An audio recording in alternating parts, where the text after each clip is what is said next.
कर्माचा आरसा. तुम्ही कधी विचार केला आहे का की आज तुम्ही घेतलेला एक छोटासा निर्णय किंवा तुमची एक लहानशी कृती तुमचे संपूर्ण भविष्य बदलू शकते? आज आपण अशा एका मूर्तिकाराची गोष्ट पाहणार आहोत, ज्याला वाटत होतं की पैशाने नशीब विकत घेता येतं, पण निसर्गाने त्याला अशी चपराक दिली की त्याला कर्माचा खरा अर्थ समजला. कथा शेवटपर्यंत नक्की पहा, कारण याचा शेवट तुमचे आयुष्य बदलून टाकेल. गोदावरी नदीच्या काठावर वसलेल्या एका गावात देवदत्त नावाचा एक तरुण आणि अत्यंत कुशल मूर्तिकार राहत होता. तो दगडाला जिवंत करायचा, पण त्याचे मन मात्र दगडासारखेच कठोर होते. तो फक्त श्रीमंतासाठी काम करायचा आणि गरिबांचा तिरस्कार करायचा.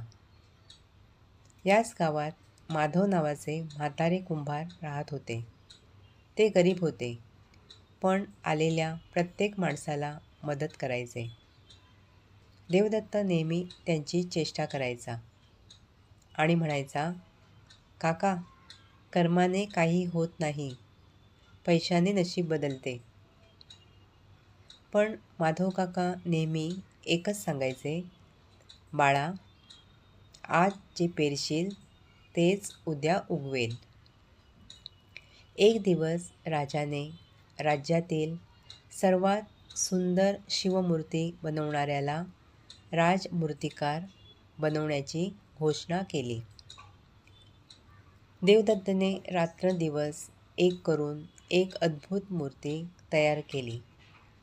त्याला खात्री होती की तोच जिंकणार, पण स्पर्धेच्या आदल्या रात्री गावात भीषण पूर आला. देवदत्तने आपली मूर्ती तर वाचवली, पण त्याचे घर आणि सर्व संपत्ती वाहून गेली. सकाळी जेव्हा तो भुकेने व्याकुळ होऊन गावात मदत मागायला गेला, तेव्हा भूतकाळातील त्याच्या गर्विष्ठ स्वभावामुळे कोणीही त्याला साधी भाकरीही दिली नाही.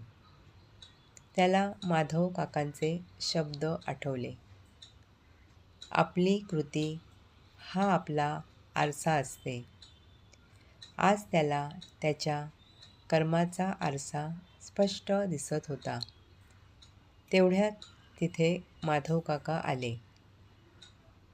स्वतःचे घर वाहून गेले असूनही त्यांनी आपल्या जवळील अन्न आणि घोंगडी देवदत्तला दिली.